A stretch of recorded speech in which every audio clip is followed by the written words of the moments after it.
When we think of the Old West, we picture movies with good guys, bad guys, and clean shootouts on dusty streets. But sheriff records, newspapers, and court documents tell a different story. Lots of ambushes, lynchings, land disputes, corruption, and cattle wars. In this video, you'll learn about 15 real, fully documented cases that show how the frontier helped shape the American way of seeing law and freedom, far from the Hollywood version. And it might even make you rethink what justice and courage really are. Number 1. George Parrott and the human skin shoes worn at a governor's inauguration. In 1878, in Carbon County, Wyoming, the outlaw George Big Nose Parrott and his gang botch an attempt to rob a Union Pacific train. During the manhunt that follows, Deputy Robert Widowfield and Detective Henry Tip Vincent are lured into an ambush and killed. News of the crime spreads across the West until, in 1880, Parrott is recognized in a bar in Montana and arrested. Taken to the jail in Rawlins, he tries to escape on March 22, 1881. He saws through his shackles and beats the jailer Robert Rankin.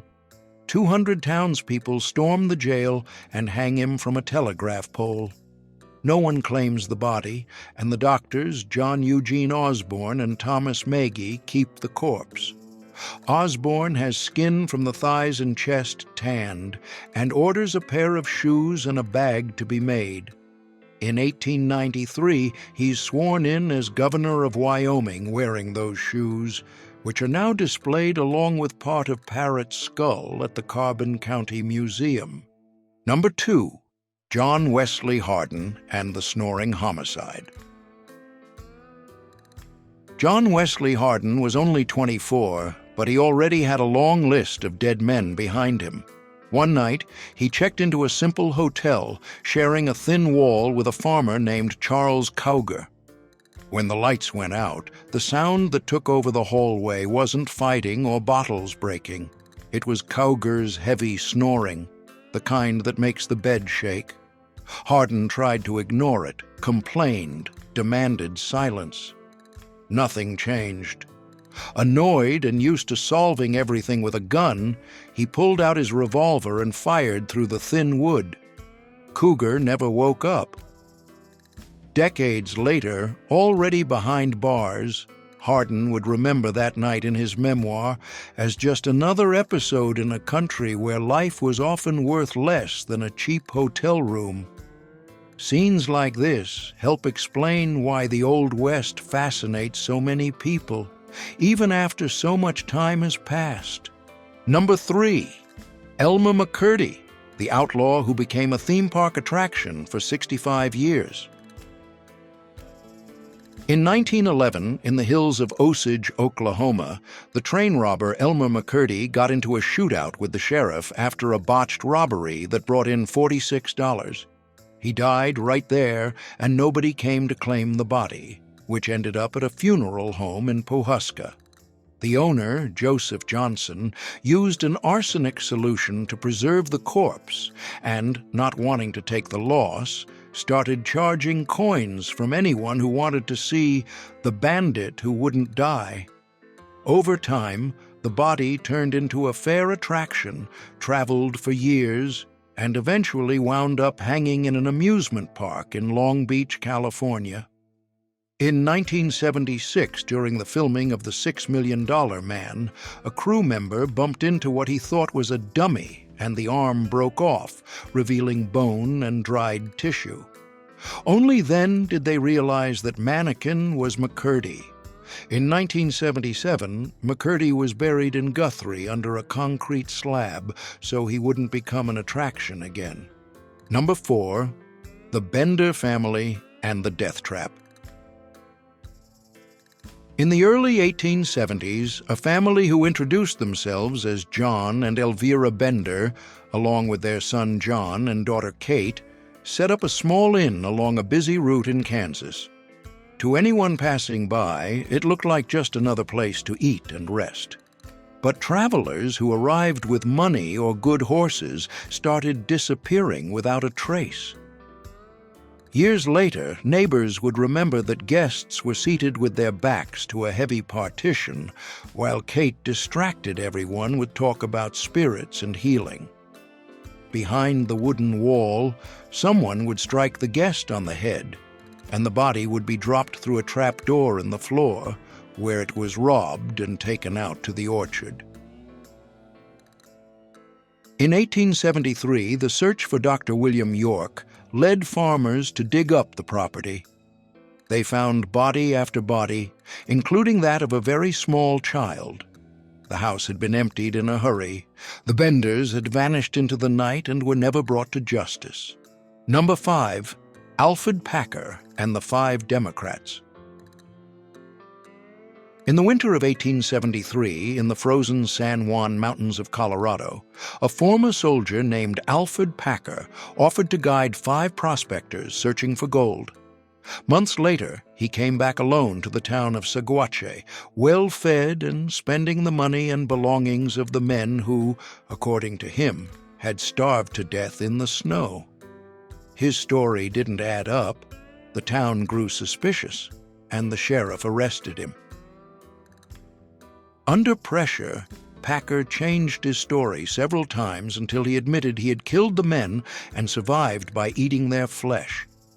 In 1883, already known as the Colorado Cannibal, he went on trial in Hinsdale County. There, Judge Melville B. Jerry reminded everyone that those men were Democrats, rare in that Republican region, and declared, "Packer, there were only 5 Democrats in the whole county, and you went and wiped them all out," before sentencing him to decades in prison. Number 6, the Red Ghost, the camel with a corpse on its back. In the mid-19th century, the U.S. Army tried using camels to cross the deserts of the Southwest. The plan didn't work out, but some of the animals were left roaming free. Years later, around 1883, ranchers in Arizona started telling the same story. A massive camel running through the dust with something strapped to its back. Panicked cattle, injured people, fences knocked down, folks swearing they'd seen the creature up close before running for their lives. When the animal was finally brought down near Eagle Creek, they saw what no one expected. Tied to its back was a dried-out human body, secured with leather straps. Many believed it was a soldier from an old camel detachment connected to the famous guide High Jolly. The case made the newspapers, and ever since then, the Red Ghost has become part of Old West lore, a mix of fact, rumor, and the kind of story old cowboys love to tell. Number 7, Deacon, Jim Miller, the religious hitman. Between the end of the Civil War and the start of the 20th century, a quiet man named James Deacon Jim Miller wandered through the Western Territories carrying a Bible in one hand and a revolver in the other. A devout Methodist, he didn't drink, didn't hang around saloons chatting, but he did accept killing anyone who paid the right price. They say he started around 1884, and that by 1909, he may have sent more than 50 men to their graves, almost always without leaving evidence. He wore a steel vest hidden under his dark coat, a trick that saved his life when he took 4 shots to the chest and stayed on his feet.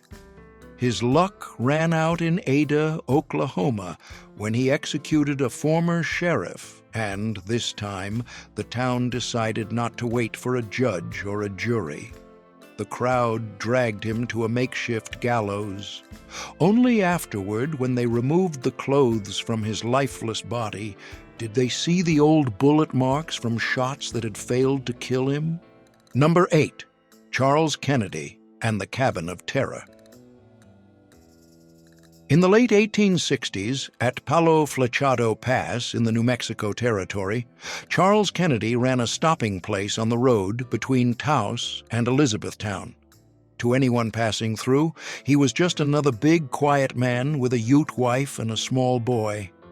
Over time, too many travelers disappeared after spending the night in that cabin, but in a mining region, people didn't worry much about missing strangers. Until one dinner, when a man asked about the nearby Indians, and the boy blurted out, "Don't you smell what Daddy put under the floor?" From there, it turned into pure Old West. Kennedy killed the guest and the boy. His wife fled through the snow to the nearest saloon, raised a group of armed men, and they found burned bones, bodies in the cellar, and signs of robbery everywhere.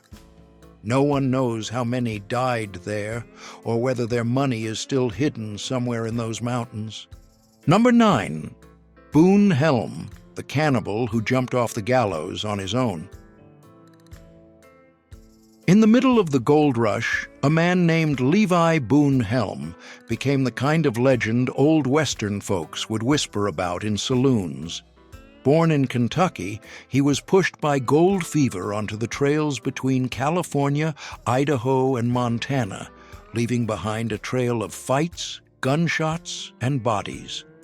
On long trips, lost in the snow, he said that when the food ran out, he treated his companions as emergency rations and bragged that every man he ate bought him a few more days of life.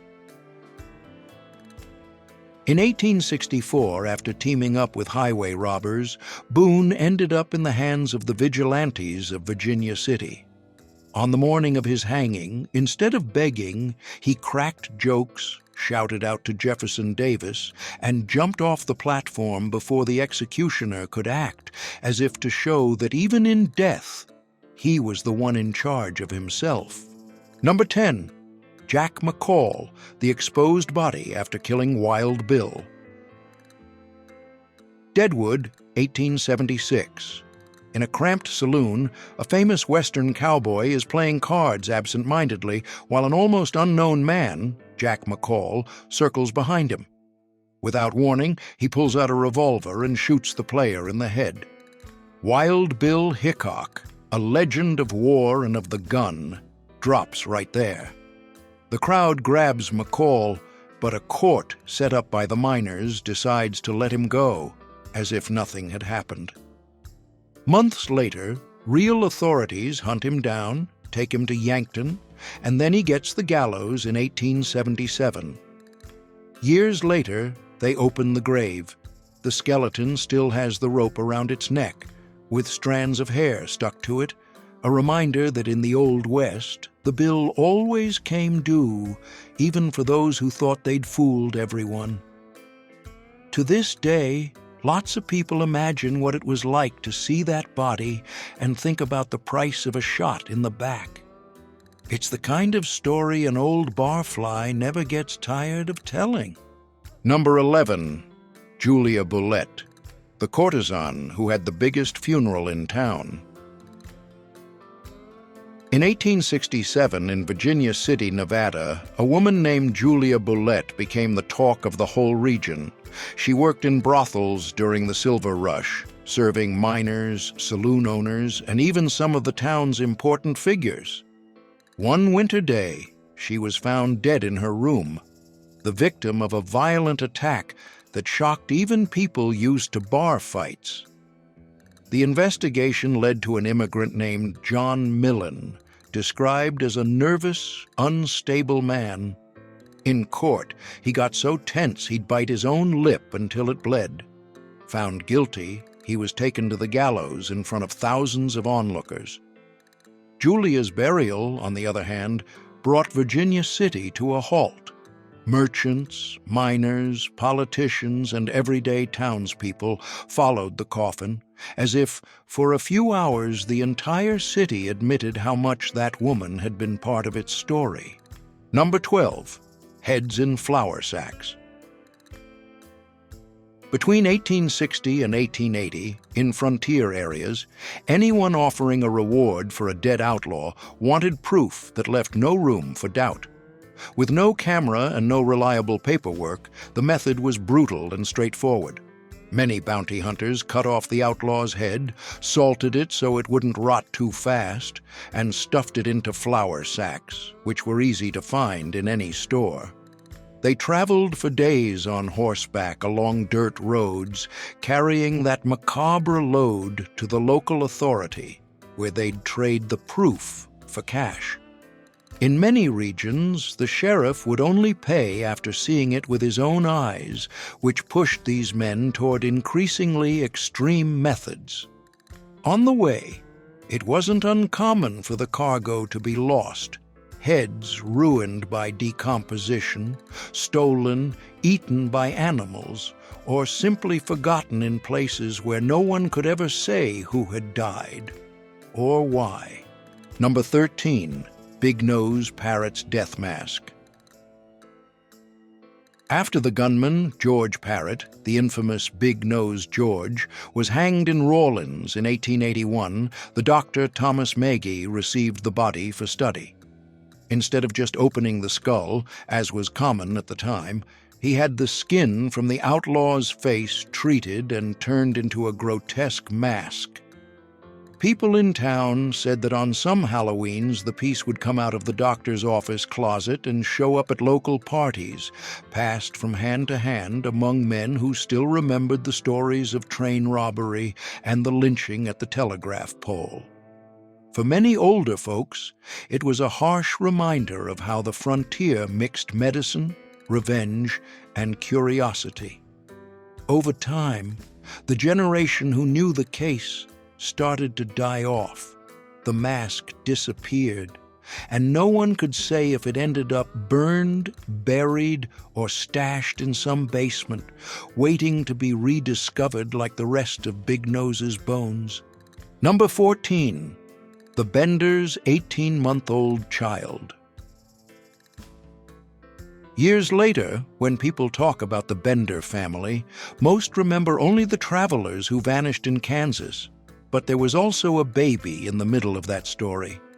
During the digging on the cabin grounds, the men excavating found near the orchard the body of a little girl about a year and a half old.